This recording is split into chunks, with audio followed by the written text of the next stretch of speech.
மக்களே மறுபடியும் வந்து நம்ம பைக்ல புது ஃபீச்சர் ஒன்று அன்லாக் ஆயிருக்கு. ஃபியூச்சர்னு சொல்றதா இல்ல ப்ராப்ளம் சொல்றதான்னு தெரியல. என்ஜின் சிம்பிள் காமிக்குது. 2 நாளைக்கு முன்னாடி தான் வந்து ஃபோர்ட் சர்வீஸ் ஃபோன் பண்ணியிருந்தாங்க. இத எடுத்துட்டு வந்து விட்டேன். ஃபோர்ட் சர்வீஸ் விடும்போதே நம்ம பைக் பார்த்தீங்கன்னா 11,980 சம்திங் ஏதோ ஓடி இருந்தது. ஆயில்லாம் வந்து சேஞ்ச் பண்ணல சார். ஆயில் வந்து ரீஃபில் பண்ணுவோம் அப்படின்னு தான் சொல்லி விட்டாங்க.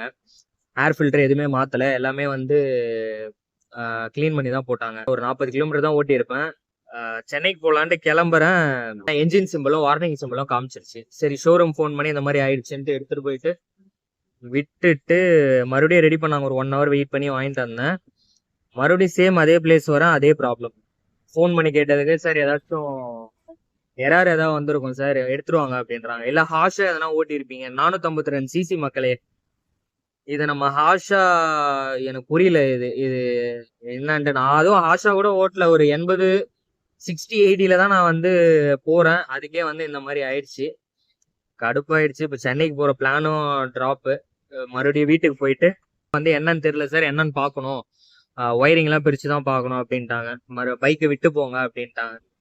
யூஸ்வலா பாத்தீங்கன்னா இதே 12,000 கிலோமீட்டர்ல வந்து நிறைய பேர் வந்து நம்ம ஹிமாலயன் வச்சிருக்க 450 வச்சிருக்க எல்லா ஃப்ரெண்ட்ஸும் நிறைய பேர் சொல்லியிருக்காங்க. இந்த 12,000 கிலோமீட்டர்ல ஏகப்பட்ட ப்ராப்ளம் வந்திருக்கு அப்படின்ட்டு. ஸோ நமக்கு அதே தான் 12,000 கிலோமீட்டரு. ஸோ பார்த்தீங்கன்னா இப்போ என்ஜின் சிம்பிள் காமிது. என்ஜின்லாம் எந்த பிரச்சனையும் இல்லைன்றாங்க. அவங்க பயமா இருக்கு ஏதாச்சும் ஆயிடுச்சுன்னா அப்புறம் ஷோரூம் சைடில் நம்ம மேலேயே போட்டுருவாங்க. சரி அதான் எடுத்துட்டு போய் விட்டுறலான்னு பார்ப்போம்.